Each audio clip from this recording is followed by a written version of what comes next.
성경 말씀은 예레미야 6장입니다. 예레미야서 6장 1059쪽에 있습니다. 1060쪽 예레미야 6장 16절 17절 두 절 말씀입니다. 같이 보시면서 합독하겠습니다. 16절 17절 시작. 여호와께서 이와 같이 말씀하시되 너희는 길에서 서서 보며 옛적 길 곧 선한 길이 어디인지 알아보고 그리로 가라. 너희 심령이 평강을 얻으리라 하나 그들의 대답이 우리는 그리로 가지 않겠노라 하였으며 내가 또 너희 위에 파수꾼을 세웠으니 나팔 소리를 들으라 하나 그들의 대답이 우리는 듣지 않겠노라 하였도다. 아멘. 그 선한 길로 가라, 이런 제목의 말씀을 선포하겠습니다. 1960년대, 1970년대 우리나라의 인기 절정에 유명한 여배우 세 사람이 있었습니다. 여배우 트로이카 시대를 개막한 윤정희, 남정림, 문희, 이 세 사람이었습니다.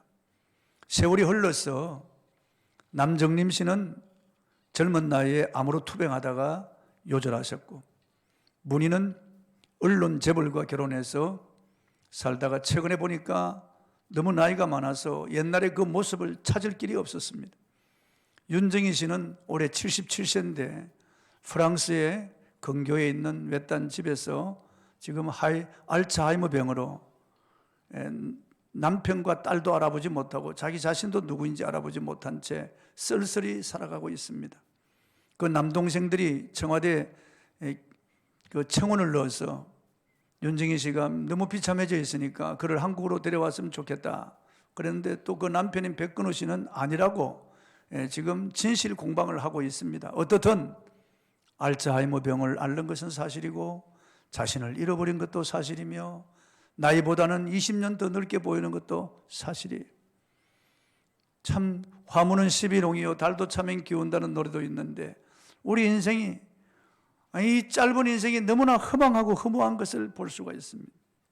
한때 인기 절정이었지만은 이렇게 풀처럼 시들어가는 것을 볼 때, 그 영화도 꽃처럼 떨어지는 것을 볼 때 참 우리 인생이 허무하다는 것을 다시 한번 실감할 수가 있습니다. 흔히 잠시 대단한 힘으로 부상했거나 화려하게 등장했다가 사라지는 것을 거품이라고 부릅니다. 비누 거품에서 나온 표현입니다. 거품 경제, 거품 효과, 거품 인기 등 다양한 표현이 있습니다. 실제로 성경은 하나님 없이 살아가는 모든 인생을 거품이라고 했습니다. 야고보 4장 14절에 너 인생이 무엇이냐? 아침에 있다가 사라지는 안개인이라고 그랬습니다. 거품이죠. 누구나 행복한 인생을 살기를 원하고 범사의 기쁨으로 살기를 원하지만은 진정한 행복과 기쁨이 무엇인지 알지 못하기에 많은 사람이 인생을 허비한 채 살아가고 있는 것입니다. 젊은이들 가운데 소위 욜로 문화를 즐기는 사람들이 늘어가고 있다고 합니다. 욜로는 2011년 유명 힙합 가수인 드레이크가 발표한 더 모토의 노래 가사에서 You only live once, 한 번뿐인 인생, 이 각 단어의 앞 글자를 조합해서 만들었습니다. 즉 욜로는 현재를 즐기며 살아가는 태도를 일컫는 신조어입니다. 문제는 그리스도인이라고 하면서 어차피 한 번 사는 인생인데 멋진 인생을 살아야지, 하나님도 내가 기쁘게 살아가는 것을 좋아하실 거야, 그렇게 생각하면서 자기만을 위해서 사는 인생들이 있습니다. 세상이 주는 순간적인 기쁨을 찾는 사람들이 점점 많아지고 있다는 것입니다. 젊은이들 가운데 교회 모임을 회피하고 혼자 인터넷으로 예배를 드리는 것으로 대신합니다. 선교와 사회구조와 봉사활동에 대한 관심이 없어졌습니다. 헌금도 하지 않습니다. 주일 예배 시간을 여행, 취미활동 등으로 대신하는 사람들이 늘어가고 있다는 것입니다. 슬픈 소식입니다. 이 시대의 이런 문화에 대해서 신학자들은 욜로 문화는 현세적이고 세속적이며 감각주의적인 것으로 반성경적이고 반그리스도적이라고 말하고 있습니다.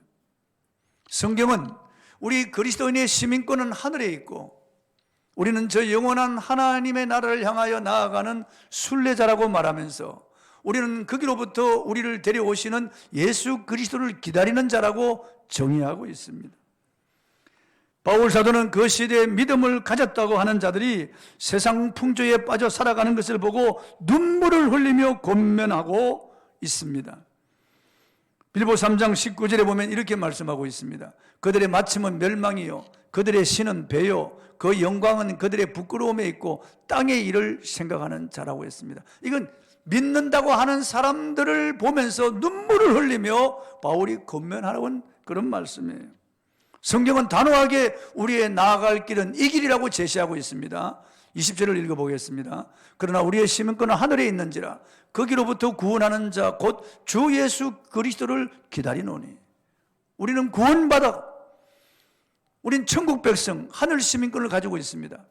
그러나 아직 완전한 구원에 이르지를 못했어요. 그래서 거기로부터 구원하시는 예수 그리스도의 재림을 기다리는 사람들이에요. 그래서 우리 그리스도인들은 하늘에 소망을 두고 그 하늘에 계신 우리 주 예수 그리스도를 기다리며 살아가는 사람들이다 그 말이에요. 본문에서 옛적 길 그 선한 길을 가라고 우리에게 말씀하고 있습니다. 본문 16절입니다. 여호와께서 이와 같이 말씀하시되 너희는 길에 서서 보며 옛적 길 곧 선한 길이 어디인지 알아보고 그리로 가라. 너희 심령이 평강을 얻으리라 하나 그들의 대답이 우리는 그 길로 그리로 가지 않겠노라 하였으며. 항공기가 항로에서 이탈하면 대단히 위험합니다. 아주 오래전에 우리 한국 국적기인 대한항공이 미국에서 많은 사람을 태우고 우리 한국으로 돌아오는 중에 소련 영공으로 들어갔다가 소련 전투기의 미사일 요격을 받고 공중에서 폭파해버리고 말았습니다. 흔적도 없어져 버리고 말았어요. 또 몇 년 전에 이 철로를 바꿔놓은 걸 모르고 기차가 들어서서 앞으로 다가오는 기차와 정면 충돌해서 많은 사상자가 났던 것을 우리는 기억합니다. 다른 길로 들어가면 대단히 위험한 거예요. 빨리 가는 것도 필요하지만은 그러나 다른 길로 가는 것은 너무나 위험한 것이에요. 2014년 4월 28일 영국 선더랜드 마라톤 대회에서 실제로 있었던 일입니다. 선두 선수인 마크 호드와 나머지 선수들의 거리가 너무 떨어졌어요. 마크 호드는 자기가 숙지하고 있던 바른 길로 달려갔습니다. 2등, 3등 선수들은 마크 호드가 보이지 않으니까 다른 길로 가버리고 말았어요. 다른 길로 가버려요. 그 뒤를 따라서 5천 명이 2등, 3등을 따라서 그 길로 가버리고 말았어요. 그래서 모두 실격패가 되고 말았어요. 실격 처리가 되고 말았어요.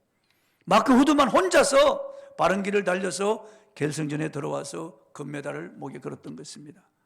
아무리 빨려 달려가도, 아무리 땀을 흘리며, 아무리 힘껏 달려가도 다른 길로 가면은 실격이 되는 것입니다. 예수님께서는 좁은 길로 가라고 말씀하셨어요. 좁은 문으로 들어가기를 힘쓰라. 그 길은 협잡하여 찾는 자가 적다고 그랬습니다. 넓은 길로 들어가서는 안 된다고 말씀하셨어요. 그 길은 멸망이라고 말씀하셨어요. 수많은 사람들이 넓은 길, 다른 길로 가고 있는 거예요. 하나님이 제시하신 이 좁은 문, 좁은 길로 가야 되는데 넓은 길로 들어가는 그게 멸망인데 그 끝이 보이지 않는다고 그리로 들어가는 겁니다. 제잘거리며 먹으며 즐기면서 그 길로 가는 거예요.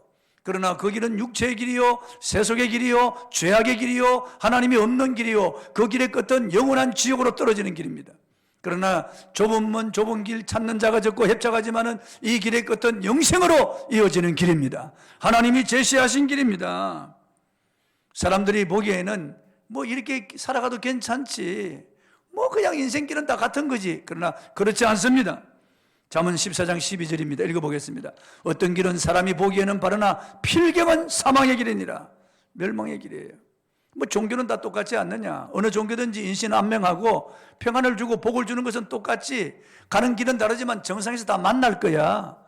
뭐 내 종교만 우수하고 내 종교만 진리라고 말하는 것은 그것은 잘못된 거지. 그러나 그렇지 않습니다. 다른 길은 멸망의 길이에요. 다른 길이 없다고 성경은 말씀하고 있습니다. 하나님은 예레미야 선지자를 통해서 이스라엘 백성들이 하나님이 제시하신 그 길로 돌아오도록 간절히 호소했습니다. 아직 너무 멀리 가지 않았으니까 가던 길을 멈추고 자신을 살펴보고 옛적 길 그 선한 길로 돌아와서 다시 시작하라고 권고했습니다. 그 옛적 길로 돌아왔으면 참된 평안이요 행복의 길이라고 말씀하고 있지만은 그들은 돌아가지 않겠노라고 말하는 거죠. 돌아가지 않겠노라고. 오늘 모든 분야에서 나타나는 변화의 속도는 실로 놀랍습니다. 오늘의 새 것이 내일은 벌써 옛 것이 되어버리고 마는 시대입니다. 이런 문화와 환경 속에서 사람들은 옛적 길을 좋아하지 않습니다. 특히 젊은 세대에서 옛적 길은 구닥다리 길이고 캐캐묵은 낡은 길이라고 생각하고 새 길을 원하는 열망이 일어나는 거죠. 욜로 문화입니다. 그러나 하나님은 객길을 좋아하는 인생들에게 옛적 길이 곧 선한 길이고 옛적 길이 곧 행복의 길이라고 말씀하고 있습니다. 그러니 옛적 길은 어느 길이겠습니까? 옛적 길은 하나님을 경외하고 그를 예배하는 길이에요. 예배 중심의 삶을 사는 길이에요. 옛적 길 선한 길은 우리 믿음의 조상 아브라함과 이삭과 야곱이 걸어갔던 길입니다. 아브라함은 창세기 12장에 보면 가는 곳마다 제단을 쌓고 하나님께 예배를 드렸다고 말씀하고 있습니다. 하나님께 예배를 드리면서 그는 점점 하나님을 알아가는 것입니다. 처음에는 자기 의지, 자기 주장이 있었지만은 나중에는 점점 그는 하나님을 의지하는 전적인 하나님의 사람이 되어가는 거죠. 이삭도 마찬가지. 창세기 26장에 보면은 그는 가는 곳마다 제단을 쌓았다고 말씀하고 있습니다. 그리고 창세기 28장에 보면은 야곱도 베델에서 하나님을 만나고 난 다음부터 인생을 살아가면서 하나님께 제단 쌓는 일에 열심이었습니다. 그는 그의 죽었다고 생각하던 아들 요셉이 보낸 버금 수레를 보고 힘이 났습니다. 애굽으로 당장 내려가고 싶은 그런 마음이 불뚝 일어났습니다. 그 버금수레를 타고는 애굽으로 내려가지 않고 보엘세바로 가서 하나님께 예배를 드린 다음에 애굽으로 내려갔다고 성경 기록하고 있습니다. 그리고 애굽의 왕 바로 앞에 인도되어서 바로에게 먼저 손을 들어서 축복하고 하나님의 이름으로 축복하고 바로를 만나고 나올 때도 하나님의 이름으로 바로를 축복하고 나오는 철저한 예배의 삶을 사는 사람이 되었습니다. 그는 마지막 죽을 때도 12아들에게 축복하고 침상머리에 의지해서 경배드리며 죽었다고 성경 기록하고 있습니다. 그래서 우리도 찬송 부르면서 숨질 때 되도록 늘 찬송하면서 주께 더 나가기 원합니다 라고 찬송하는 거예요. 하나님께서 영원전부터 만드신 선한 길, 행복의 길은 우리 인생이 하나님을 경외하고 그분께 예배드리는 예배 중심의 삶을 사는 길이에요. 이사야 43장 21절에 이 백성은 내가 나를 위하여 지었나니 나의 찬송을 부르게 함이라고 말씀하고 있습니다. 우리 장로교 소율이 문답 제1문이 사람의 제일 되는 목적이 무엇이냐 하고 물었습니다. 그 답은 하나님을 영화롭게 하고 영원토록 그를 즐거워하는 것이라고 답했어요. 그렇습니다. 우리 인생의 행복이 거기 있습니다. 우리 믿음의 선전들이 걸어갔던 그 길, 하나님을 영화롭게 하고 그분께 예배드리는 길이에요. 예배 중심의 삶을 사는 길입니다. 다윗도 인생 최고의 행복이 예배에 있다고 선언했습니다. 시편 34편 9절 10절입니다. 읽어보겠습니다. 너희 성도들아 여호와를 경외하라. 그를 경외하는 자에게는 부족함이 없도다. 젊은 사자는 궁핍하여 줄일지라도 여호와를 찾는 자는 모든 좋은 것에 부족함이 없으리로다. 그가 경험했어요. 여기 경외라고 하는 말은 좋은 예배를 드린다는 뜻이에요. 여호와를 찾는다는 것도 하나님께 예배 드린다는 거예요. 이렇게 하나님을 경외하고 하나님께 예배드리는 자들은 부족함이 없도록 하나님께서 채우신다는 거예요. 그거 경험했어요. 다윗은 하나님께 나아갈 때 그러기 때문에 기쁨으로 하나님께 나아가서 예배를 드려야 된다고 권면하고 있습니다. 시편 100편 2절입니다. 기쁨으로 여호와를 섬기며 노래하면서 그의 앞에 나아갈지어다. 마지못해서 나아가는 것도 아니고 형식적, 의식적, 종교적으로 그렇게 나아가는 것도 아니라고 말이에요. 하나님 앞에 나아갈 때 이런 하나님이신 것을 알고 기쁨으로 하나님께 나아가 예배드리며 노래하면서 그 앞에 나아가서 예배드리라고 하는 거죠. 예배드리는 것이야말로 환난 많고 슬픔 많은 이 세상, 우리 인생이 나그네 인생길에서 위안을 얻고 힘을 얻을 수 있는 길은 하나님께 예배드리는 것이에요. 우리가 예배드릴 때 하나님 우리를 찾아오시고 우리가 하나님께 나가서 하나님과 만나고 하나님 우리에게 은혜와 평강의 복을 주시는 거예요. 옛적 길 선한 길은 바로 예배드리는 길이에요. 인생에서 해야 할 일들이 많잖아요. 가사를 돌봐야 되고 직장생활 사업도 해야 되고 가족 부양해야 되고 자녀들을 양육해야 되는 이 보통 어려운 일이 아니에요. 이 코로나 이 환난 시대에 얼마나 많은 사람들이 지쳐 쓰러지고 자영업자 소상공인들이 우리 교회도 어려움을 당하는 분들이 많아요. 그래서 정말 우리가 무엇을 해야 할지, 이럴 때 우리가 무엇을 해야 할지 혼미할 때가 있습니다. 그러나 성경은 분명히 너희는 먼저 그의 나라와 그의 의를 구하라. 그리하면 이 모든 것을 너희에게 더하시라고 말씀하고 있습니다. 이럴 때일수록 우리는 우선순위를 바로 해야 되는 거죠. 스티븐 코비라고 하는 사람이요, 대학에서 강의하면서 한 유리병을 들고 왔습니다. 그 입구가 좁은 유리병인데요, 투명한 유리병을 교탁에 놓고 그리고 그릇을 내게 놓았어요. 그 그릇에는 물도 있고 모래도 있고 자갈도 있고 돌도 있어요. 여러분, 이 그릇에 있는 것들을 여기다 다 담을 수 있겠습니까? 학생들은 절레절레 흔들었어요. 그런데 스티븐 코비는 우선순위를 먼저 하면 이 모든 것을 다 담을 수 있습니다. 그러면서 돌부터 먼저 넣는 거예요. 그리고 자갈을 넣고 흔든 다음, 그리고 모래를 넣고 흔들어, 그 다음 물을 넣으니까 그 많은 것들이 다 들어갔어요. 그 속에다. 우선순위를 바로 하지 아니하면 우리 인생은 헝클어지고 실패할 수밖에 없는 거죠. 우리 인생이 지원받은 목적이 하나님을 영화롭게 하고 그를 즐거워하는 것이에요. 하나님께 예배드리는 것이에요. 여러분, 우리가 인생을 살아가면서 하나님께 얼마나 예배드릴 수 있는지 아는 분이 있나요? 없어요. 우리는 오늘 있다가 내일 없어지는 안개와 같은 인생이에요. 심장이 멎으면 우리는 한 줌의 재로 돌아가고, 핏줄 터지면 우리는 한 줌의 흙으로 돌아가는 인생이에요. 내일이 있다고 우리가 어떻게 장담할 수 있겠어요? 인생이 100년을 산다고 해도 하나님께 예배드리는 숫자는 그렇게 많지 않습니다. 우리에게 예배라고 하는 특권을 주신 것을 감사하면서 하나님 앞에 기쁨으로 나와서 예배하는 그 선한 길을 가기를 바랍니다. 예배를 드리려고 할 때 사탄은 여러 가지로 방해합니다. 세상 풍조와 시류를 가지고 와서 방해하고, 이 코로나 환란 이런 것들을 통해서 예배를 방해하죠. 예배를 우습게 알도록 하고, 예배가 시들해지도록 만들고, 예배에 대한 감격이 없어지도록 만들고, 이 예배를 통해서 하나님과의 만남과 교제가 이루어지는데 예배에 나와서도 잡념, 공상, 다른 생각으로 예배, 헛된 예배가 되도록 만드는 거죠. 여러분, 인생 실패는 예배 실패에서부터 옵니다. 가인이 예배 실패해서 인생의 실패자가 되고 낙오자가 되어버리고 만 거예요. 그 모든 후손들이 다 비참한 이런 자들이 되어버리고 마른 거예요. 성경에 보십시오.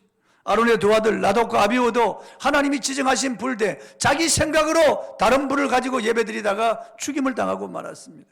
엘리 제사장의 두 아들 흠니와 비느하스도 예배 실패자예요. 하나님께 영광을 돌리는 그 예물을 자기들이 칼코리로 끊어가지고 자기들이 가져갔어요. 예물을 훔쳐간 거죠. 그래서 죽임을 당하고 멸문지하를 당하고 말았습니다. 그러므로 우리는 어찌하든지 하나님 앞에 바른 예배를 드리는 자가 되어야 되겠습니다. 하나님을 경외하고 그를 영화롭게 하는 예배자의 길을 가는 것이 옛적 길, 선한 길이에요. 다른 길이 없습니다. 여러분, 우리 인생에 있어서 행복의 길이 따로 있지 않습니다. 이 땅에서 우리가 여러 가지 하는 것 다 필요하죠. 여가선용하고 여행도 가고 또 우리가 또 취미생활도 하고 다 필요한 거예요. 그리고 부동산도 사고 좋은 주택도 짓고 거기다 좋은 가구를 갖춰 놓고 안락한 생활, 취미생활 다 하세요. 필요한 겁니다. 그러나 예배가 우선이라고 하는 것을 잊지 말아야 됩니다. 여러분, 우리가 이 땅을 떠나 주님 앞에 설 때 남는 것은 오직 하나님과의 관계만 남는 것이에요. 불 가운데로 지나갈 때 다른 것은 다 타버리지만은 하나님과의 관계, 그것만이 남아서 상급으로 이어진다고 하는 것을 알고, 우리가 하나님 앞에 나와 예배드릴 때 정성으로 예배드리는 옛적 길, 선한 길을 걸어가는 저와 여러분이 되기를 바랍니다. 세상은 우리를 잡아당기고 마귀도 속삭이죠.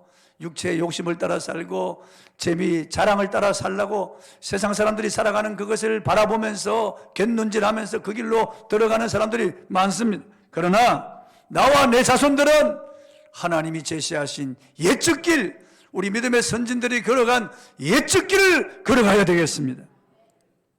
또 옛적 길, 선한 길은 하나님의 메시지를 듣고 돌이키는 길입니다. 본문 17절입니다. 읽어보겠습니다. 시작. 내가 또 너희 위에 파수꾼을 세웠으니 나팔 소리를 들으라 하나 그들의 대답이 우리는 듣지 않겠노라 하였도다. 성루에서 파수꾼들이 정세를 살핍니다. 그래서 적군이 쳐들어올 때 나팔을 불어서 알리는 거예요. 그래서 방비하고 숨어 들어가고 전투태세를 갖추는 거예요. 마찬가지로 하나님은 선자들을 보내서 이스라엘 백성들에게 나팔을 불어서 경고하는 거죠. 이사야를, 에스겔을 통해서 보고 엘리야를 통해서, 호세아를 통해서 계속 하나님은 그 시대마다 북이스라엘 남유다 왕국의 선자들을 계속 보내서 나팔로 그들을 경고하였지만 듣지 않는 거예요. 듣지 않는 거예요. 여러분, 시대는 변하여도 하나님이 하시는 일은 변하지 않습니다. 지금도 하나님은 성경 말씀을 통하여 이 시대의 사람들에게 경고의 나팔을 계속 부는 거예요. 설교를 통해서, 전도지를 통해서, 방송을 통해서 경고의 나팔을 계속 불지만은 듣지 않는 거예요.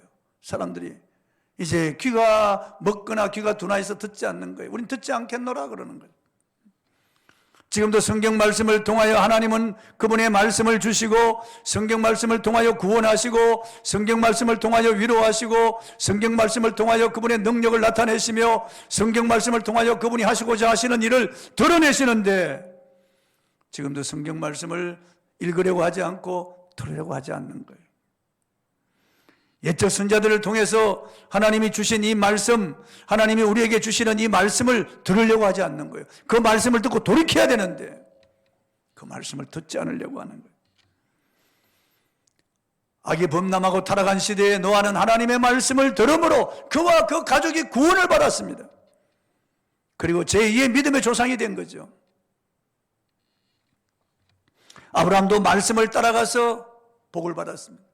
본토 친척 아비 집을 떠나 내가 너에게 지시할 길로 가라. 그 말씀을 따라서 걸어가서 믿음의 조상이 되고 많은 민족의 조상이 된 거죠. 욥이 그 무지한 환난을 이길 수 있었던 것은 하나님의 말씀을 붙잡았기 때문에. 욥기 23장 12절에 내가 그의 입술의 명령을 어기지 아니하고 일정한 음식보다 그의 입의 말씀을 귀히 여겼도다. 말씀을 붙잡고 있었기 때문에 욥이 승리할 수가 있었던 거예요. 모세도 일평생 하나님의 말씀을 따라 걸어갔다고 말씀하고 있습니다. 여호수아도 율법책을 그 입에서 떠나지 않게 하고 그 가운데 기록한 것을 다 지켜 행함으로 그 일생이 형통했다고 성경은 말씀하고 있습니다.